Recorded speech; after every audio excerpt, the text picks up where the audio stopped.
बहुत धन्यवाद और आभार प्रकट करना चाहता हूं। मैं देख रहा हूं कि हमारे सामने और बाएं से लेकर के मंच के बिल्कुल पीछे तक और दूर दूर तक हम लोगों को लोग दिखाई दे रहे हैं। जहां हेलीकॉप्टर की बैरिकेडिंग है उसके पीछे भी, और उसके पीछे खेत में छत पर भी लोग दिखाई दे रहे हैं। ये मिल्कीपुर विधानसभा ये हमारा जो फौजी लाउड स्पीकर लेकर के बोल रहा है, हम और आप लोगों को तो परेशान भारतीय जनता पार्टी ने किया ही है, लेकिन ये हमारे फौजी को बहुत सताया है भारतीय जनता पार्टी ने। बताओ हमारे फौजी भाई सुनाई दे रहा है कि नहीं दे रहा है, ये बताओ पहले। ये सुनाई दे रहा है फौजी भाई? आपको बहुत सताया है कि नहीं सताया, ये बताओ पहले। ये वो लोग हैं, ये वो लोग हैं जो भारतीय जनता पार्टी से सताए हुए लोग हैं। इनकी नौकरी छीन ली, लेकिन ये नौजवान अपनी वर्दी पहन करके अभी भी न्याय की लड़ाई लड़ रहा है। अभी वर्दी नहीं उतारी उसने, भारत का झंडा हाथ में लेकर के और समाजवादी सभा में आकर के भारतीय जनता पार्टी को हराने आया है। मैं आज ये कह सकता हूं कि हमारे पीडीए के प्रत्याशी अजीत प्रसाद यहां से जीत करके जा रहे हैं, और एक आध वोट से नहीं जीत करके जा रहे हैं। जितना हमारे कार्यकर्ताओं ने यहां खड़े हुए लोगों ने मेहनत की है, हमारे संगठन के लोगों ने जितना काम किया है, और यहां पर खड़ी हुई जनता जो हमें समर्थन देने आई है, ये बता रही है कि इस बार मिल्कीपुर के लोग मिलकर के ऐतिहासिक वोटों से अजीत प्रसाद को जिता करके लोकसभा में भेजने का काम करेंगे। ये चुनाव, मिल्कीपुर का चुनाव ऐतिहासिक चुनाव होने जा रहा है। यहां पर जितने लोग हैं वो सब जानते होंगे कि देश में और खासकर उत्तर प्रदेश में एक ही चुनाव हो रहा है। वैसे तो इस चुनाव को जो और उपचुनाव थे उनके साथ हो जाना चाहिए था, लेकिन किन्हीं कारणों वो चुनाव हो नहीं पाया। जिस समय 10 चुनाव होते तो आपका मिल्कीपुर का भी चुनाव हो जाता, लेकिन बीजेपी ने जानबूझ करके चुनाव नहीं होने दिया। वो जानते थे कि मिल्कीपुर की जनता समाजवादियों का साथ कभी छोड़ नहीं सकती है, इसलिए उन्होंने चुनाव टाला। हम लोग भी इंतजार करते रहे कि कब तक टालेंगे, कब तक टालेंगे। जो चुनाव से भागेंगे, जनता उनसे हिसाब किताब कर करके उन्हें मिल्कीपुर से बाहर निकालने का काम करेंगे। ये चुनाव जो होने जा रहा मिल्कीपुर का चुनाव, ये चुनाव नहीं चुनौती है। मिल्कीपुर का चुनाव तो है ही है, नहीं चुनौती भी है। ये चुनाव जनता बनाम शासन होने जा रहा है। ये चुनाव मतदाताओं में और प्रशासन के बीच में चुनाव होने जा रहा है। ये चुनाव न केवल अभी के परिणाम का संदेश होगा, बल्कि आने वाले समय में राजनीति की क्या दिशा, उसका भी परिणाम और उसका भी संदेश मिल्कीपुर से जाने वाला है। मैं तो आज अपने कार्यकर्ता नेताओं से और मिल्कीपुर की जनता से आज मिलने आया हूं, लेकिन कई लोग गिनती कर करके बता रहे थे कि मिल्कीपुर के परिणाम की वजह से लखनऊ वालों को नींद नहीं आ रही है। वैसे तो जब से अयोध्या हारे हैं भारतीय जनता पार्टी के लोग सो नहीं पा रहे हैं। जब एक करोड़ व्यक्ति जिसका इतना लंबा सफर राजनीति कर रहा हो, अगर परिवार के लोगों का दुख समझ करके अगर उन्हें रोना आ गया, दुख हो गया उन्हें, तो सोचो हमारे वस्त्र पहनने वाले लोगों ने क्या कहा। उन्होंने क्या कहा, आप में से बहुत सारे लोग जानते होंगे। वो कहते हैं कि हम लोग ढोंग कर रहे हैं, हम समाजवादी लोग हैं, दुख और तकलीफ में खड़ा होना जानते हैं, अन्याय होता है खड़ा होना जानते हैं। यहां पर जितने लोग हैं वो जानते होंगे, मित सेन यादव भी जब कभी भी कहीं कोई अन्याय हुआ होगा तो वो खड़े हो गए होंगे जाकर के। दुख तकलीफ परेशानी, जेल में रहना पड़ गया लेकिन पीछे नहीं हटे, अन्याय के खिलाफ लड़ते रहे। वही समाजवादी लोग हम लोग हैं। बेटी के साथ जो कुछ हुआ है, और ये केवल घटना अयोध्या की नहीं, मैं अपने आंकड़ों के हिसाब से कह सकता हूं, और यहां पर जितना नौजवान खड़ा है जो मोबाइल को चलाना जानता है, गूगल करना जानता है, वो जानकारी कर लेना आंकड़ों के हिसाब से आज सबसे ज्यादा अन्याय और पीड़न और घटनाएं बेटियों के साथ कहीं हो रही हैं, तो यही मुख्यमंत्री हैं जिनकी सरकार में सबसे ज्यादा अन्याय हो रहा है। पूरे देश में नंबर 1 पर हैं, पूरी देश में नंबर 1 पर है। और ये ऐसे सरकार के मुख्यमंत्री हैं, हर चीज छिपा लेते हैं, ये छिपाना जानते हैं, लेकिन कोई काम करना नहीं जानते हैं।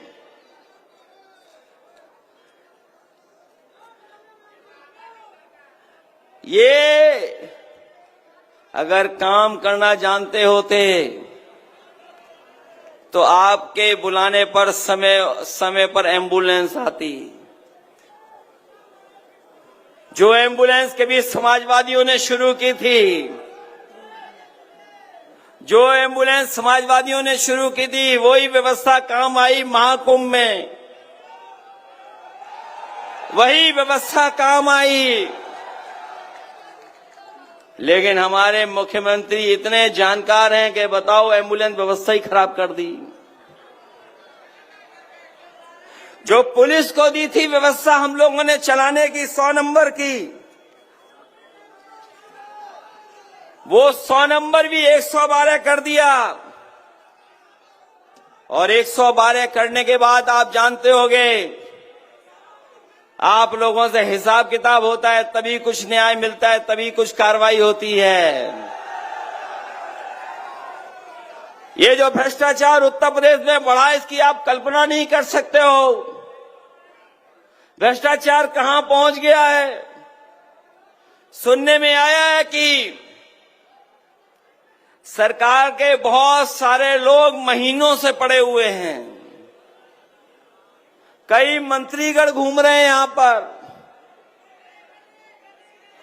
कई मंत्री घूम रहे हैं, लालच भी दे रहे होंगे और डरा धमका भी रहे होंगे। ये इनके चुनाव लड़ने का तरीका है। मैं ये भी जानता हूं कि ऊपर से नीचे सब अधिकारी इन्होंने चेक कर लिए हैं। इन्होंने ऊपर से नीचे तक सब अधिकारी चेक कर लिए हैं। एक दिन मैंने अपने एक्स पर लिख दिया कि अयोध्या में इतने अधिकारी पोस्ट हैं, तो यहां सरकारी लोगों को इशारा आया होगा लखनऊ से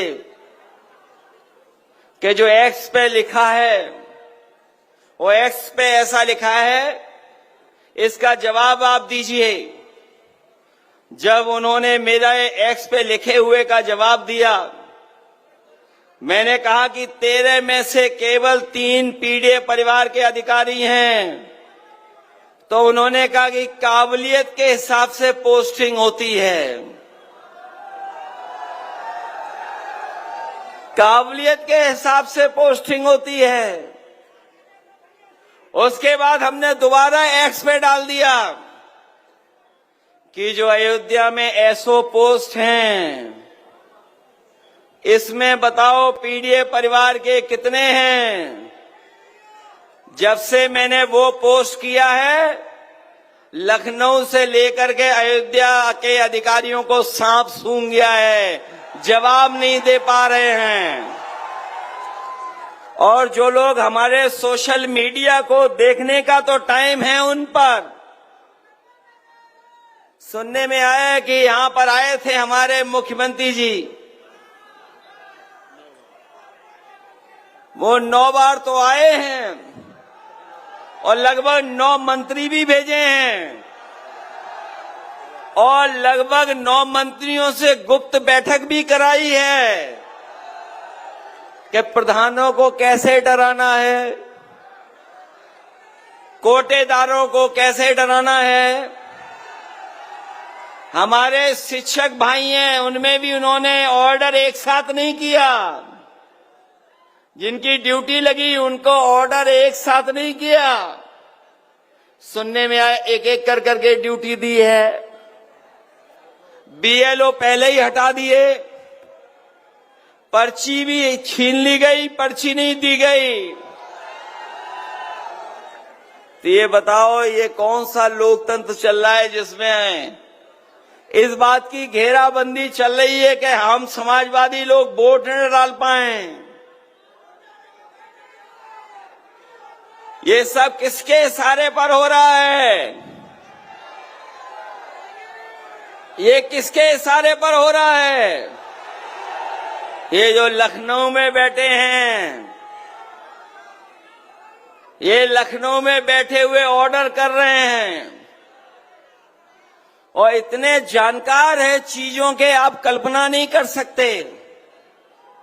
हर चीज जानते हैं वो, लेकिन जो काम उनका है वो काम नहीं कर पाते हैं। जो काम उनका है वो नहीं कर पाते हैं। हम पे और हमारे लोगों पे क्या आरोप लगा रहे हैं कि हम परिवारवादी हैं, हम परिवारवादी लोग हैं। लेकिन आप तो गोरखपुर के पास रहने वाले लोग हो। अयोध्या कितना दूर है गोरखपुर से, वो जानते ही नहीं हैं। हम परिवार वाले लोग पूरे के पूरे सबको परिवार मानते हैं।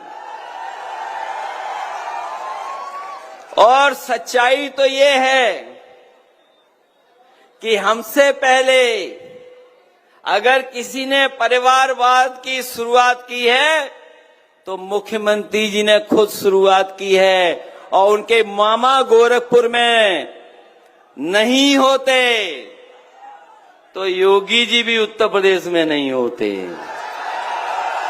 ये बात पता है आपको कि नहीं पता है? सुनने में आया है कि उन्हें हमारे गांव की जानकारी पूरी है। हमारे गांव की जानकारी पूरी है। मैं जब लखनऊ से चला तो मैंने सोचा मिल्कीपुर के किसी नौजवान को इनाम जरूर दे करके आऊंगा मैं, और इनाम उसी को दूंगा मैं जो योगी जी के गांव का नाम बता दे। अगर कोई नाम जानता हो तो हाथ खड़ा कर दे। मैं अपनी जेब में आपके लिए इनाम लेके आया हूं। कोई गूगल मत कर लेना कोई भी। अरे मैं जानता हूं आप लोग गूगल कर लोगे। हमारे उत्तर प्रदेश के मुख्यमंत्री गूगल करना भी नहीं जानते हैं, और नहीं मानते तो पता कर लेना। वो नहीं जानते गूगल करना। गूगल करना जानते होंगे क्या? सोशल मीडिया के बारे में जानते होंगे क्या? और अगर सोशल मीडिया के बारे में जानते होंगे तो केवल इतना टाइप कर दें कि हैशटैग महाकुंभ भगदड़ उन्हें पत्रकार और अखबारों की जानकारी से नहीं, उस सोशल मीडिया से पूरी जानकारी मिल जाएगी कि आखिरकार सच्चाई क्या थी, कितनी भगदड़ मची, कितने लोगों की जान चली गई, न जाने कितने लोगों की चप्पल छूट गई, कपड़े छूट गए, और जो सामान छूटा आप कल्पना नहीं कर सकते हो, उसको जेसीबी से उठा करके ट्रॉली में भर करके इन्होंने फेंकने का काम किया है। और सुनने में यह भी आ रहा है कि जो ट्रैक्टर से भर करके सामान लेके गए, जो जेसीबी से सामान भरा गया, उसमें लाशें भी थी, सुनने में आ रहा है।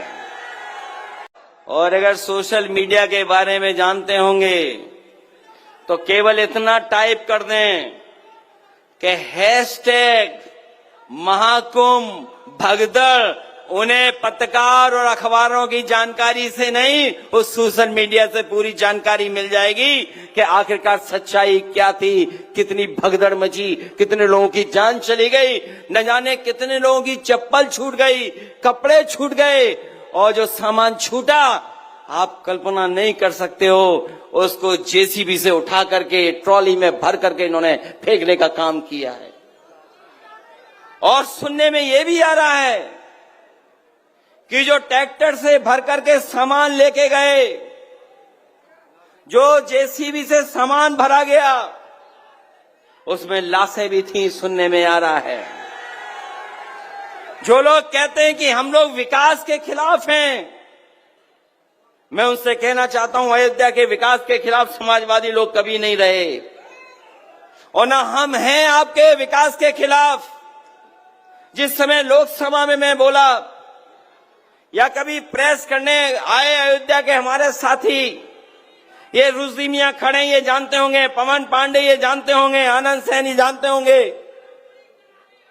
यहां के लोगों की जब कभी तकलीफ परेशानी हुई वो सरकार के सामने गिड़गिड़ाते रहे, रोते रहे, लेकिन सरकार ने कभी मदद नहीं की। हमारे अयोध्या के नेता यहां से लेकर के वहां खड़े वो जानते होंगे। मैंने एक बार वीडियो देखा कि एक बहुत सम्मानित प्रतिष्ठित बुजुर्ग अपने पूरे कपड़े उतार करके सरयू नदी में खड़े हो गए और उन्होंने अपने जनेऊ की कसम खा करके कहा कि मैं वोट बीजेपी को नहीं दूंगा, मैं अपना वोट नहीं दूंगा, बेटे को नहीं दूंगा, और बेटे के बेटे को कह के जाऊंगा कि बीजेपी को वोट नहीं दूंगा। तो याद कीजिए पवन पांडे उन परिवार के लोगों को मैंने बुलाया था। वो लोग एयरपोर्ट में जमीन देना चाहते थे, लेकिन वो मुआवजा चाहते थे। ये लोग बाजार का मुआवजा नहीं देना चाहते, किसान की जमीन छीनना चाहते हैं। हम लोग किसान के साथ खड़े थे, हम लोग गरीब के साथ खड़े थे। ये जमीनें छीनना चाहते थे, हम लोग विकास के खिलाफ नहीं थे। अयोध्या के तमाम व्यापारी जिनकी दुकानें टूट गईं, मुख्यमंत्री जी का बुलडोजर आया और बुलडोजर ने उन व्यापारियों की दुकान तोड़ दी, किसी को मुआवजा नहीं दिया। कई व्यापारी बहुत गरीब थे, रो रहे थे, पीड़ित थे, परेशान थे।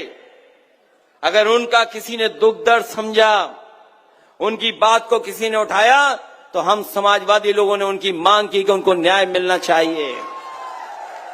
और आज भी मैं कहता हूं, हमारे लखनऊ वाले से बड़े दिल्ली वाले वाराणसी को क्यूटो बनाना चाहते थे। गूगल कर लेना क्यूटो, और बनारस की गलियों को पता कर लेना। उन्हीं से सीख करके हमारे जो लखनऊ वाले हैं, वो गोरखपुर को, गोरखपुर बड़ा शहर नहीं, वेनिस बनाने की तैयारी में हैं। जब भी बरसात आएगी, सड़क पे नहीं, आपको नाव से चलना पड़ेगा।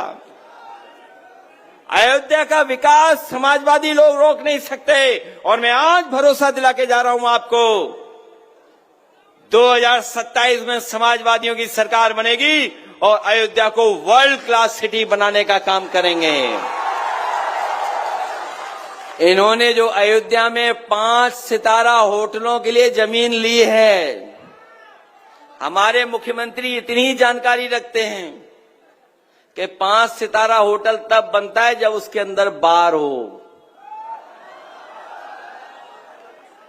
हमारे पत्रकार साथियों, बताओ, यहां खड़े लोग हैं, यही तो सरकार कहती है कि हम अयोध्या में 5 सितारा होटल बनाएंगे। सितारे तभी होटल को मिलते हैं, स्टार तभी होटल को मिलते हैं जब उसमें अच्छी सुविधाएं होती हैं। और 1 स्टार तब ज्यादा मिलता है अगर 3 स्टार है, 4 स्टार है। और अगर आपके होटल में बार नहीं है तो 5 स्टार होटल नहीं बन सकता है। बताओ, हमारे मुख्यमंत्री जी अयोध्या में बार वाला 5 स्टार होटल बनाना चाहते हैं। कितने साल हो गए, बताओ, कोई एक 5 स्टार बना हो अयोध्या में तो बताओ। और जमीनें ले ली गई कि नहीं ले ली गई? और अगर जो नारा दे रहे हैं हमारे मुख्यमंत्री जी, कोई नारा देते हैं कि खाली जमीन को लेकर के कोई नारा देते हैं, अरे हम तो उनसे कहेंगे सरकार हमारी नहीं है। अयोध्या की रजिस्ट्री सार्वजनिक कर दो, अपने आप पोल खुल जाएगी। कौन है सबसे बड़ा भूमाफिया? अगर कोई सबसे बड़ा भूमाफिया है उत्तर प्रदेश में, तो सब भारतीय जनता पार्टी के लोग हैं। बताओ, भारतीय जनता पार्टी के लोग भूमाफिया हैं कि नहीं हैं? और अगर लखनऊ वालों को नहीं पता है तो जानकारी करो, रजिस्ट्री ऑफिस, एक एक रजिस्ट्री बाहर निकालो, अपने आप जानकारी हो जाएगी कौन भूमाफिया है। भूमाफिया यही लोग निकलेंगे, भारतीय जनता पार्टी के लोग। कभी आपने मुख्यमंत्री जी को क्रिकेट खेलते देखा है आपने?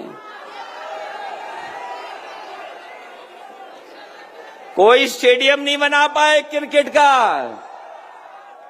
एक स्टेडियम कभी नेताजी ने अयोध्या में दिया था, वो भी अभी पूरा नहीं हो पाया। हम आपको भरोसा दिलाते हैं अपने क्रिकेट प्रेमी नौजवानों को, समाजवादी सरकार आएगी तो इकाना जैसा वर्ल्ड क्लास स्टेडियम यहां बनाने का काम करेंगे हम लोग। और मैं इसलिए बोल रहा हूं, इन्हें जब शपथ लेनी होती है तो देखते हैं कि समाजवादियों का स्टेडियम कौन सा है, उसी में शपथ लेंगे। बताएं कि समाजवादियों के बनाए हुए स्टेडियम में शपथ ली इन्होंने कि नहीं ली, बताएं हमें ये। इसलिए इनके चक्कर में मत पड़ना। ये हमारे आपके दुश्मन लोग हैं। जो लड़ाई कभी हम लोगों ने शुरू की थी संविधान की, वो संविधान की लड़ाई अभी खत्म नहीं हुई है। ये लोग संविधान के पीछे पड़े हुए हैं। जब जब इन्हें मौका मिलता है संविधान की धज्जियां उड़ाते हैं। सोचिए, हम आप लोग अपने बहुत सारे साथी जो पुराने समाजवादी हैं और आज भी जो लोग समाजवादी आंदोलन को मजबूत कर रहे हैं, वो जानते होंगे कि बाबा साहब भीमराव अम्बेडकर जी हमारे भगवान की तरह हैं। हम लोगों ने हमेशा उनको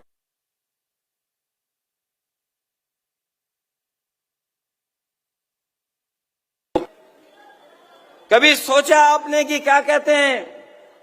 मैं इन बीजेपी वालों को फिर याद दिलाना चाहता हूं कि ये संविधान हमारी संजीवनी है, संविधान हमारी समय समय पर ढाल है, संविधान हमारी सुरक्षा करता है, संविधान हमें शक्ति देता है, संविधान हमारी रक्षा कवच बन करके आता है। यही संविधान हमारे पीढ़ी समाज का, परिवार का प्रकाश स्तंभ है। और अभी तक संविधान ने पीडीए की है और अब पीडीए के लोग संविधान की रक्षा करने का काम करेंगे। ये मुख्यमंत्री जी किसी के नहीं हैं। ये बात तो बीजेपी वाले भी जान गए हैं कि ये बीजेपी वालों के भी नहीं हैं। बीजेपी वालों से अच्छा कोई नहीं जानता होगा कि ये उनके भी सगे नहीं हैं। ये केवल परिस्थितियों और समय के हिसाब से चल रहे हैं। मैं मिल्कीपुर की महान जनता से यही कहना चाहता हूं, जो आपने अभी तक समर्थन दिखाया है, जिस तरह से हमारे कार्यकर्ताओं को गांव-गांव, संगठन के गांव-गांव से खबरें मिली हैं, यहां के हर वर्ग के लोग नौजवान साथी अजीत प्रसाद को जिताना चाहते हैं, पीडीए को जिताना चाहते हैं। बताओ पीडीए को जिताओगे कि नहीं जिताओगे? और जो लोग पीडीए की ताकत से घबराए हुए हैं, उनकी भाषा बदल गई है। वो क्या कह रहे हैं कि कुछ चीजें टेढ़ी की टेढ़ी रहती हैं। मैं जानता हूं इस बार मिल्कीपुर की जनता इतना वोट देगी कि वो सीधे हो जाएंगे इस बार। बताओ मदद करोगे सब लोग? सहयोग मिलेगा सबका हमें। ये इकलौता चुनाव है। हमारे कार्यकर्ता और जनता घबरा तो नहीं जाएगी? अरे घबराना नहीं। इन्होंने तो 9 चुनाव में जो बेईमानी की है वो जानते होंगे आप लोग। जो उपचुनाव हुआ था, बताओ इन्होंने पुलिस के दम पर बेईमानी की कि नहीं की? हम उन बहादुर महिलाओं को बधाई देना चाहते हैं। वो वीडियो आप सबने देखा होगा, जब एक पुलिस इंस्पेक्टर आकर के रिवॉल्वर तान दिया था उन महिलाओं के सामने, हमारी माताओं के सामने। वो माताएं घबराई नहीं। आकर के रिवॉल्वर तान दिया था उन महिलाओं के सामने, हमारी माताओं के सामने। वो माताएं घबराई नहीं। उन्होंने कहा कि हम वोट डाल करके आएंगे और समाजवादी पार्टी को जिता करके आएंगे। वो हमारी माताएं रिवॉल्वर से घबराई नहीं थी। बताओ वो तस्वीर आपने देखी थी कि नहीं देखी? वो वीडियो देखा होगा कि माताएं बहनें खड़ी हो गई थी वोट डालने के लिए। सोचो अगर आपके सामने भी यही होगा तो क्या करोगे? बताओ आप। अगर आपको वोट डालने के लिए रोकें तो बताओ क्या करोगे आप लोग? ये वो लोग हैं जिन्होंने कुंभ में न जाने कितने हिंदू भाइयों की जान ले ली। हिंदू भाइयों को मरवा दिया वहां पर। इन्होंने लाशें बिछवा दी। महाकुंभ में न जाने कितने लोगों की जान चली गई। जब समाजवादी पार्टी ने काम किया था, कुंभ कराया था, तो हम लोगों ने 1300 करोड़ में काम करा दिया था। पूरा का पूरा कुंभ हो गया था। अगर घटना हुई थी तो रेलवे के कारण हुई थी। रेलवे की सरकार के जो मंत्री थे, जो जांच रिपोर्ट आई उसमें उन्होंने प्लेटफॉर्म बदलने की सूचना दी थी। जिसकी वजह से जान चली गई थी। लेकिन कुंभ में कोई घटना और हादसा होने नहीं दिया था समाजवादी लोगों ने। हम लोगों ने भी कुंभ कराया था।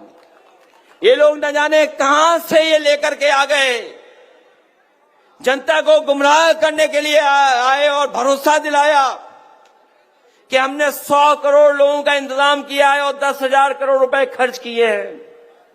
ये दिल्ली और लखनऊ वाली दोनों सरकारों ने पैसा खर्च किया। जब 1300 करोड़ का कुंभ हुआ तो कुंभ के मैदान में और त्रिवेणी जो है, जो संगम नोज है, सब लोग स्नान कर करके चले गए थे। किसी को स्नान में दिक्कत नहीं हुई थी। लेकिन इस बार तो इन्होंने करोड़ों करोड़ लोगों को वापस भेज दिया जो कोई भी स्नान नहीं कर पाया। हमारे कुंभ की मान्यता है हजारों साल से। ये लोग बीजेपी वाले प्रचार कर रहे हैं कि पहली बार कुंभ हो रहा है। न जाने किस जमाने से कुंभ हो रहा है। और अगर कुंभ की शुरुआत किसी ने की थी, हमारे मुख्यमंत्री जी को कन्नौज भी बड़ा याद आता है। अगर कुंभ की किसी ने शुरुआत की थी तो महादानी सम्राट हर्षवर्धन ने शुरू की थी, जो कन्नौज का राजा था। उसी ने कुंभ शुरू किया था। वो सब कुछ दान दे देता था, सब कुछ दान करके चला जाता था। लेकिन बीजेपी वाले तो ऐसा प्रचार कर रहे हैं कि कुंभ भी यही करा रहे, कुंभ पहले होता ही नहीं था।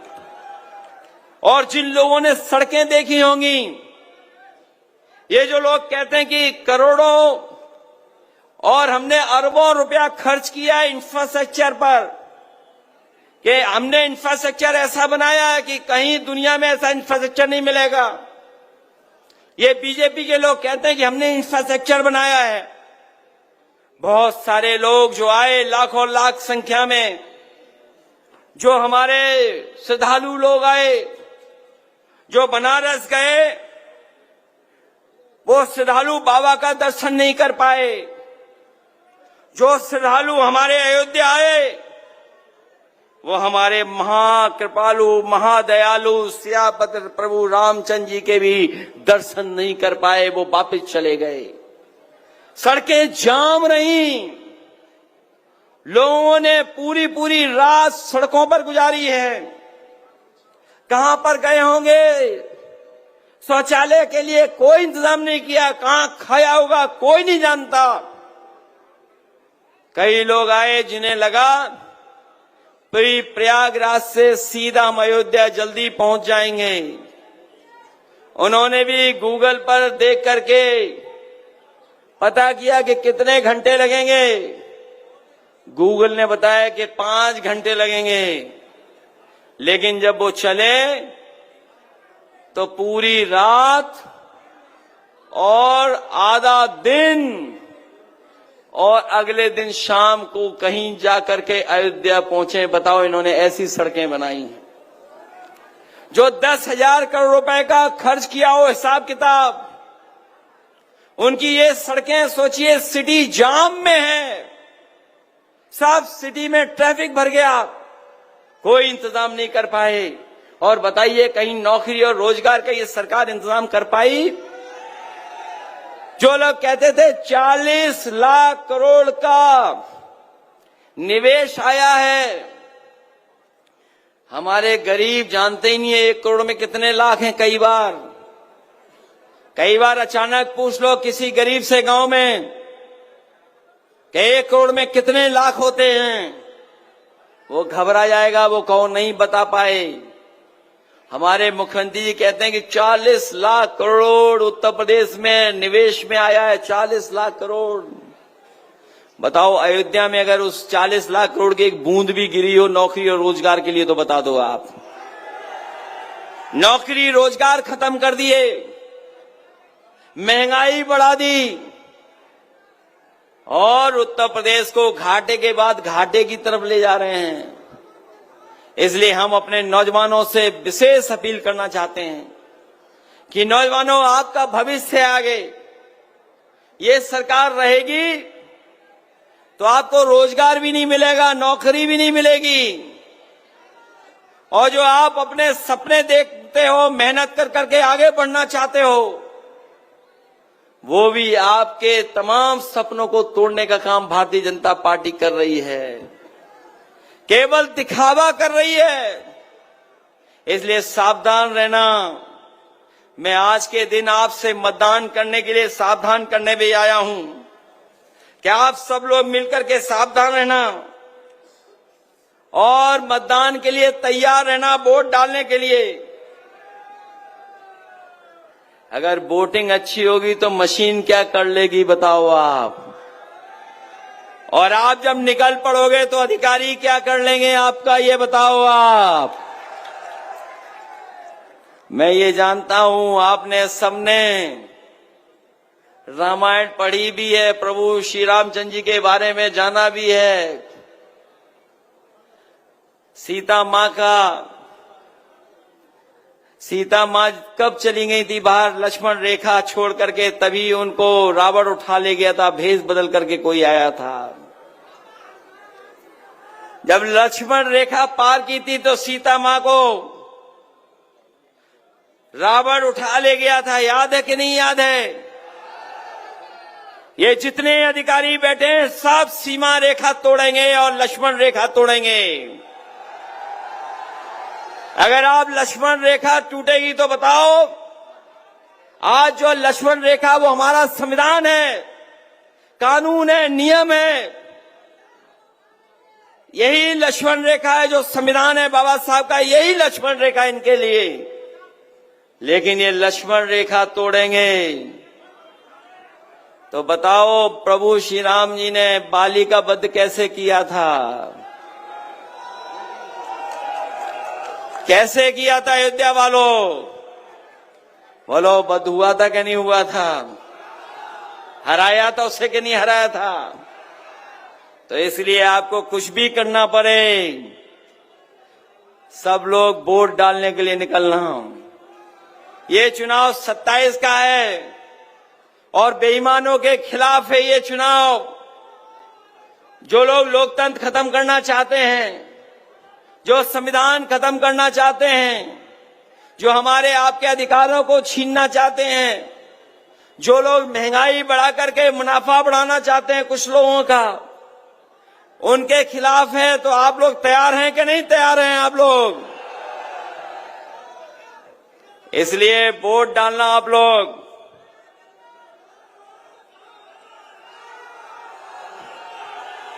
उसने तो बहुतों की जान ली है, बहुतों की जान ली है।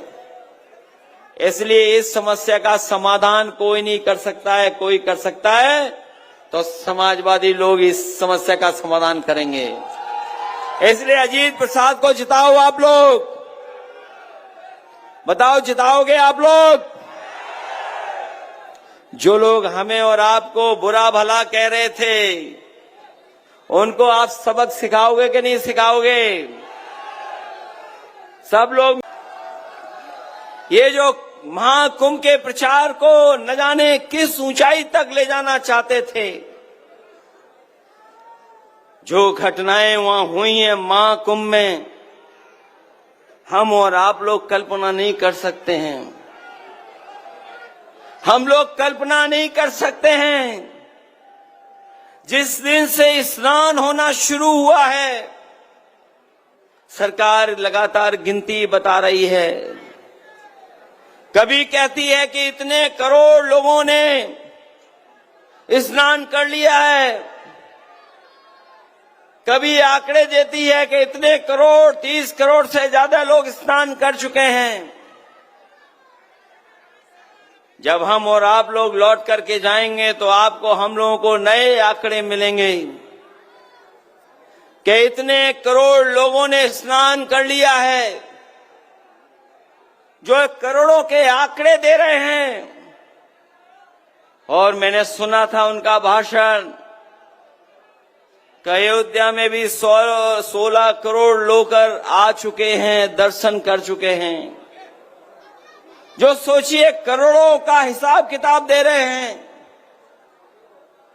वो वहां पर जिन लोगों की जान गई उनकी गिनती नहीं दे पा रहे हैं, उनके आंकड़े नहीं दे पा रहे हैं। ऐसा कभी नहीं हुआ था, ऐसा कभी नहीं हुआ, और जब कभी भी हुआ है तो उस समय की सरकारों ने स्वीकार किया है। ये पहले मुख्यमंत्री हैं जो सच्चाई को स्वीकार नहीं कर रहे हैं। कहते हैं कि हम 3 बजे से उठ करके इस पूरा इंतजाम देख लेते हैं, लेकिन जिस समय घटना होना शुरू हुई है, अगर उसी समय पर सरकार ने कुछ सही फैसले उठाए होते तो आज जिन लोगों की जान गई है उनकी जान नहीं गई होती। कभी आप कल्पना कर सकते हो जो करोड़ों गिन ले रहे हैं, उन्हें 17 घंटे लगे सच बोलने पर, गिनती बताने पर, और जो अभी 30 की गिनती दी है वो गिनती सही नहीं है। वहां से जो जानकारी आ रही, जो सूचनाएं आ रही हैं, अभी भी बहुत सारी ऐसे लोग अपने परिवारजनों को ढूंढ रहे हैं, वो शायद मिल जाएं हमें। 100 घंटे से ज्यादा हो गए हैं। जो लोग कह रहे थे कि हमने 100 करोड़ लोगों के आने का इंतजाम किया है, वो सोचिए कुछ करोड़ लोगों के सही से स्नान भी नहीं करा पाए। जो लोग आए थे उस रात, करोड़ों करोड़ों लोग बिना स्नान के चले गए। कोई संगम में नहीं पहुंच पाया। कोई भी इंतजाम सरकार नहीं कर पाई। ऐसा पहली बार हुआ होगा जहां पर करोड़ों लोगों को बुलाया हो, लेकिन स्नान करने का मौका उनको नहीं मिला, उन्हें वापस खदेड़ दिया गया। जो तस्वीरें आई हैं, वीडियो आए हैं, हमारे मुख्यमंत्री याद रखना, वो कम पढ़े लिखे या ज्यादा पढ़े लिखे इसका आकलन आप कर लो। ये जितना भी नौजवान खड़ा है ये जानता है सोशल मीडिया पे क्या चल रहा है, क्या खबरें चल रही हैं। ये बड़े बड़े अखबार वाले छाए, ये बड़े बड़े टीवी चैनल वाले पैकेज के इशारे पर सही खबरें दिखाएं न दिखाएं, लेकिन हम उन तमाम लोगों को बधाई देना चाहते हैं जिन्होंने कम से कम सच्चाई सामने लाने का काम किया है।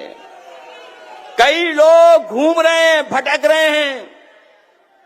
कोई बेटी अपनी मां को ढूंढ रही है, कोई भाई को ढूंढ रहा है, कोई अपनी ददिया ससुर को ढूंढ रहा है, कई बहनें अपने पिता को ढूंढ रही हैं। एक बेटा अपने पिता की तस्वीर लेकर के मोबाइल पर घूम रहा है कि उसके पिताजी मिल जाएं, कोई बता दे कहां हैं, लेकिन अभी भी सरकार बताने के लिए तैयार नहीं है। बताइए आप, क्या यही सरकार जो 100 करोड़ के इंतजाम के साथ खड़ी थी, वो कुछ करोड़ लोगों को स्नान भी नहीं करा पाई, और आज भी मरने वालों के आंकड़े सही नहीं दे पा रही है।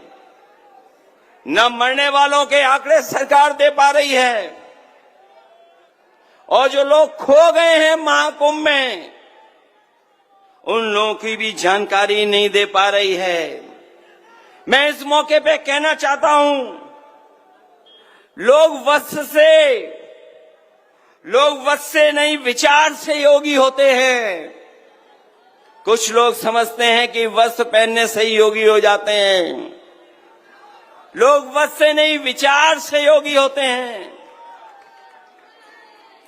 जो सत्य के रास्ते पे चले वही योगी है,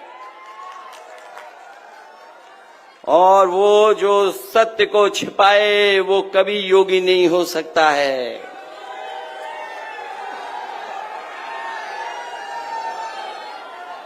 कहते हैं मृत्यु सबसे बड़ा सत्य है, और कुछ लोग ऐसे भी हैं जो मृत्यु पर भी झूठ बोल रहे हैं।